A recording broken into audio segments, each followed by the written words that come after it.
ധർമ്മ ഏവ ഹി ബോദ്ധവ്യോ മന്തവ്യ കർമ്മ കോടിഷു അനുഷ്ഠേയോപദേഷ്ടവ്യോ ധർമ്മോ ലോക പ്രവർത്തകഃ. ധർമ്മ ഏവ ഹി ബോധവ്യോ, ധർമ്മം തന്നെയാണ് ബോധവ്യ, അറിയപ്പെടേണ്ടത്. ബോധവ്യം എന്ന് പറഞ്ഞാൽ അറിയപ്പെടേണ്ടത്. ധർമ്മത്തെയാണ് നമ്മൾ അറിയേണ്ടത്. നമ്മളെല്ലാവരും അറിയേണ്ട ഒരു കാര്യമാണ് ധർമ്മം. കർമ്മകോടിഷു, അനേകം കർമ്മങ്ങളിൽ, കോടിഷു എന്ന് പറഞ്ഞാൽ എണ്ണമറ്റതാണ്. കർമ്മങ്ങൾ എന്ത് ചെയ്യുമ്പോഴും അതിൽ ധർമ്മത്തെ മുൻനിർത്തിയുള്ള അറിവ് നമുക്കുണ്ടാകണം. മന്തവ്യ, മനനം ചെയ്യപ്പെടുന്നത് ധർമ്മ, ധർമ്മമായിരിക്കണം. അറിയുക മാത്രമല്ല, അതിനെക്കുറിച്ച് മനനം ചെയ്യുകയും ചെയ്യണം. നിങ്ങൾ ചെയ്യുന്ന കർമ്മം നിങ്ങൾക്ക് സുഖം നൽകുന്നതോടൊപ്പം വേറൊരാൾക്കും സുഖം നൽകുന്നുണ്ടോ എന്ന് പരിശോധിക്കണം. നിങ്ങൾ ചെയ്യുന്ന കർമ്മം നിങ്ങൾക്ക് സുഖം നൽകുന്നതോടൊപ്പം വേറൊരാൾക്ക് ദുഃഖമുണ്ടാക്കുന്നുണ്ടോ എന്ന് പരിശോധിക്കണം. ഇത് അറിഞ്ഞാൽ മാത്രം പോരാ, നിരന്തരമായിട്ട് മനനം ചെയ്യുകയും വേണം. നിങ്ങൾ ചെയ്യുന്ന പ്രവൃത്തി വേറൊരു ജീവിക്ക് ഹാനി ഉണ്ടാക്കുന്നുണ്ടോ എന്ന് നോക്കണം. സന്തോഷം, ആനന്ദം ഇത് നിങ്ങൾക്ക് ഉണ്ടാകുന്നതോടൊപ്പം തന്നെ മറ്റുള്ള ജീവജാലങ്ങളിലും ഉണ്ടായി വരുവാനായിട്ട് ധർമ്മജാഗ്രതയുണ്ടായിരിക്കണം നിങ്ങളിൽ.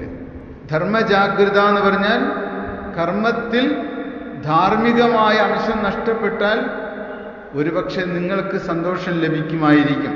പക്ഷേ കാലക്രമത്തിൽ അത് മറ്റ് പലരെയും ദുഃഖത്തിൻ്റെ തീവ്രമായ കയത്തിലേക്ക് തള്ളിവിടുന്നതായിരിക്കും.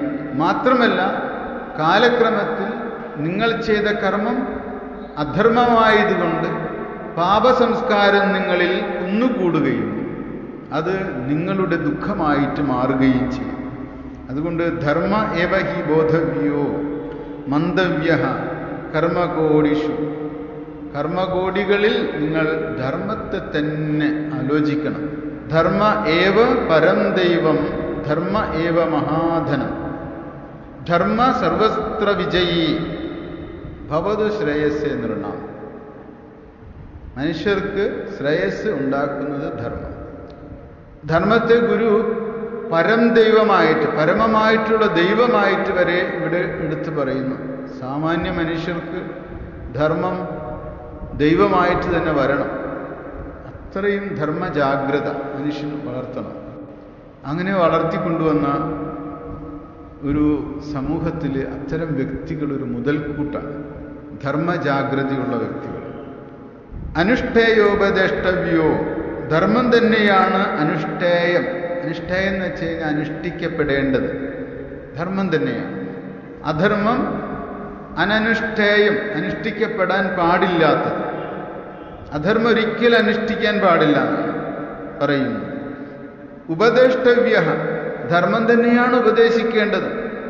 ഗുരു ഒരിക്കൽ പറഞ്ഞിട്ടുണ്ട്, നല്ല കഴിവുള്ള ആളുകളെ, പ്രത്യേകിച്ചും ആശയവിനിമയത്തിൽ നൈപുണ്യമുള്ള ആളുകളെ കണ്ടെത്തിയിട്ട് ധർമ്മബോധമുണ്ടാക്കിയിട്ട് അവരിൽ മറ്റ് സമൂഹങ്ങളിലൊക്കെ പോയിട്ട് ധർമ്മത്തെക്കുറിച്ച് പറഞ്ഞു കൊടുക്കാൻ പറയും. അപ്പം നിങ്ങൾ ധർമ്മബോധം നിങ്ങൾ വളർത്തിയെടുത്തിട്ട് എല്ലാ ആളുകളിലും ഈ ധർമ്മബോധം ജനിപ്പിക്കണം. കുട്ടികളിൽ ജനിപ്പിക്കണം. ബ്രഹ്മബോധം ജനിപ്പിക്കുന്നതിനേക്കാളും എളുപ്പമാണ് ധർമ്മബോധം ജനിപ്പിക്കാൻ.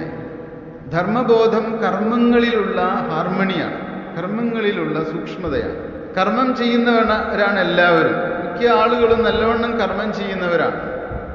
അതിലൊക്കെ ധാർമ്മികമായ ഒരു അധിഷ്ഠാനമുണ്ടോ എന്ന് എപ്പോഴും കുട്ടികളായാലും പഠിപ്പിച്ചു കൊടുക്കണം. നിങ്ങൾ നോക്കൂ, രാവിലെ എണീക്കുന്നു. രാവിലെ എണീക്കുക എന്ന് പറയുന്നത് ഒരു നല്ല കർമ്മമാണ്. എണീക്കുക ഉറക്കത്തിൽ നിന്ന് ഉണർന്നു വരുന്നതാണ്.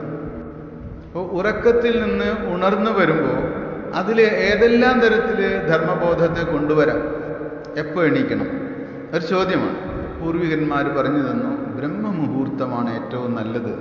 ബ്രഹ്മമുഹൂർത്തം എന്ന് പറഞ്ഞാൽ എത്ര മണിയാണ് ബ്രഹ്മമുഹൂർത്തം? സൂര്യൻ ഉദിക്കുന്നത് എന്ന് പറഞ്ഞു കഴിഞ്ഞാൽ തന്നെ നമുക്ക് ദൃശ്യമണ്ഡലത്തിലേക്ക് കടന്നു വരുമ്പോഴാണ് ഉദിക്കുക എന്ന് പറയുന്നത്.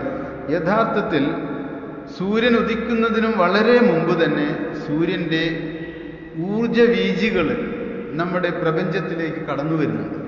വാസ്തവത്തിൽ 3 മണിക്ക് തന്നെ അത് തുടങ്ങുന്നുണ്ട് രാവിലെ. എങ്കിൽ നിങ്ങളൊരു 4 മണിക്കൊക്കെ എണീറ്റാൽ വളരെ നല്ലതാണ്. 3 മണിക്ക് എണീറ്റ് സാധന ചെയ്യുന്ന നിരവധി സന്യാസിമാരുണ്ട് രാവിലെ തന്നെ. അവരുടെ സാധനയ്ക്ക് ഏറ്റവും പറ്റിയ സമയമാണ് 3 മണി. 4 മണിക്കോ 4:30-ക്കോ ഒക്കെ എണീക്കണം. അപ്പോൾ ബ്രഹ്മമുഹൂർത്തത്തിൽ എണീറ്റാൽ അത്രയും നല്ലതാണെന്ന് പറയും. അപ്പോൾ ധർമ്മബോധമുള്ളൊരു വ്യക്തി ചെയ്യും അത് കേട്ട് കഴിഞ്ഞാൽ. കാരണം എന്താ? ആ സമയത്ത് മനുഷ്യൻ്റെ മനസ്സ് ഏറ്റവും സാത്വികമായ അവസ്ഥയിലായിരിക്കും.